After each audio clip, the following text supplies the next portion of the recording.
دیکھیے دجال اکبر کے بارے میں جو احادیث ہیں،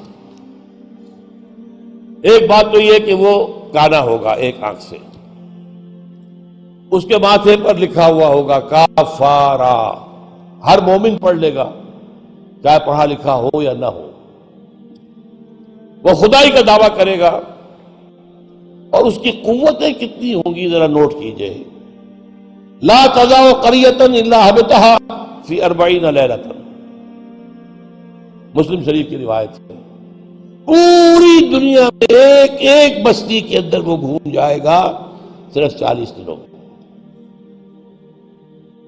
کیسی سواری اس کے پاس ہوگی، کیسی صورت والی سواری ہوگی، اب تو کچھ اندازہ ہے نا۔ آخر ہماری فضا میں ظاہر بات ہے ہمارے ہوائی جہاز 24 گھنٹے میں گزر سکتے ہیں مشرق سے مغرب تک۔ نمبر 2، اس کے 2 کانوں کے مابین 80 گز کا یا 80 ہاتھ کا فاصلہ ہوگا۔ اس کے گدھے کی ماں بین حافر ہمارے ہی حافر آخر مسیرت یومین و لیلۃ، اس کے گدھے کی ایک قدم اور دوسرے قدم کے درمیان ایک دن رات کے سفر کی مسافت ہوگی۔ اب ظاہر بات ہے اس کا گدھا کون ہے آج؟ ہوائی جہاز۔ ینادی بصوت لہو یسمع ما بین الخافقین، کنز العمال میں بھی ہے، مسند احمد بھی حدیث ہے، وہ آواز دے گا ایک ایسی آواز سے جس سے مشرق اور مغرب کے درمیان سب لوگ سنیں گے۔ ہو گیا کہ نہیں؟ بش کی تقریر سب سنیں گے نہیں؟ سخرت لہو انہار الارض واسارها یامر السماء فتمطر والارض فتنبت، اس کے لیے تمام دریا اور پوری زمین کو سخر کر دی جائے گی، وہ جب حکم دے گا آسمان کو بارش برسائے گا، مادر ذات انجھ اکمہا اس کو ٹھیک کرے گا، کوڑی کو ٹھیک کرے گا۔ یہ حضرت عیسیٰ والے معجزے ہیں، یحیی الموتیٰ، مردوں کو زندہ کرے۔ آج جو ہے کلوننگ اس جگہ تک پہنچ چکی ہے کہ آپ کے والد کی قبر سے لاش میں سے کوئی تھوڑا سا ٹکڑا نکال کر والد بنائے جا سکتے ہیں۔ یہ دوسری بات ہے کہ ابھی بحث چل رہی ہے، ہیومن کلوننگ کی کھلی اجازت نہیں دی جا رہی، لیکن آ گیا ایک آدمی کو چیر کر 2 ٹکڑوں میں بانٹے گا اور پھر زندہ کر دے گا۔ وَيَبْعَثُ مَعَهُ یا يُبْعَثُ مَعَهُ الشَّيَاطِينُ عَلَى صُورَةِ مَنْ قَدْ مَاتَ مِنَ الْآبَاءِ وَالْأُمَّهَاتِ والإخوان فَيَأْتِي أَحَدُهُمْ إِلَىٰ أَبِيهِ وَأَخِيهِ فَيَقُولُ أَلَسْتُ فُلَانًا أَلَسْتَ تَعْرِفُنِي، اس کے ساتھ شیاطین جن کا لشکر ہوں گے، اور ان کی صورتیں وہ بنا دے گا لوگوں کے مرے ہوئے ماں باپ اور بھائیوں کی سی، اور وہ آ کر کہیں گے دیکھو میں تمہارا باپ نہیں ہوں، پہچانتے نہیں مجھے، میں تمہارا بھائی نہیں ہوں، پہچانتے نہیں ہو مجھے، ارے میں تمہاری ماں نہیں ہوں، پہچانتے نہیں ہو، یہ خدا ہے، اس کو کرو سجدہ۔ عام کفر و الحاد۔ اور ایک بات جو سب سے اہم ہے جو آج شروع ہو چکی ہے اور میں تفصیل بیان کر چکا ہوں، کائرو کانفرنس اور بیجنگ کانفرنس اور بیجنگ +5 کانفرنس، اور وہ بھی یونائٹڈ نیشنز کے تحت، آخر من یخرج الیہ النساء، آخر میں جو اس کی پیروی کے لیے نکلے گی گھروں سے وہ عورتیں ہوں گی۔ حتی ان الرجل لیرجع الی امہ وابنتہ واختہ وعمتہ فیوثقها، یہاں تک کہ ایک بندہ مومن جائے گا دوڑ کر اپنے گھروں میں اپنی ماں کو، بہن کو، بیٹی کو، بیوی کو باندھ کر جکڑ کر رکھنے کی کوشش کرے گا، اور وہ رسیاں توڑا کر اس دجال کے پیچھے بھاگے گا۔ وہ نقشہ ہے آج۔ ایک حکم پر یہ شیطان مشرف جو ہے ہمارے ہاں 30% سیٹیں سب عورتوں کے لیے مقرر کر دیں۔ بھائی امریکہ تک میں نہیں ہے تو ان کی پیروی کر رہے ہو، وہاں بھی نہیں ہے یہ ہم ان سے بڑھ کر ان کے مقاصد کی تکمیل میں ان سے آگے جا رہے ہیں۔ اب دیکھتے دیکھتے ہماری بات کو دیکھ کر انڈیا کے اندر بھی آیا ہے کہ 30% سیٹیں سب کی جو ہے خاص کر دی جائے عورتوں کے لیے، وہاں وہ نہیں ہو پا رہا، جمہوری حکومت ہے، اختلافات ہو رہے ہیں، ابھی بحثیں چل رہی ہیں۔ اور یہاں کیا تھا؟ مشرف ایک حکم، اور کوئی نہیں بولا، کوئی مذہبی لیڈر نہیں بولا یہ کیا کر رہے ہو، کوئی سیاسی لیڈر نہیں بولا کیا کر رہے ہو. ان کی گھٹی میں سیاست پڑ چکی ہے. خطرہ یہ تھا کہ ہم نے اگر ایسی کوئی بات کی تو یہ الیکشن پوسٹ پون کر دے گا، اور الیکشن بڑا ہوا کا عام طریقہ.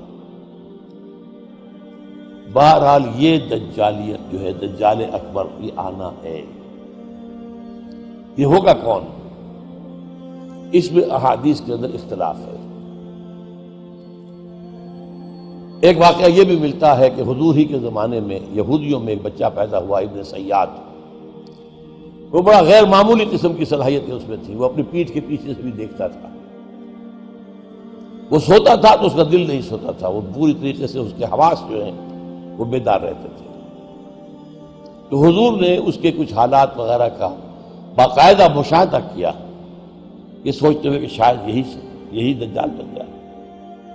حضرت عمر نے کہا بھی کہ آپ مجھے حکم دیں میں اس کی گردن اڑا دوں.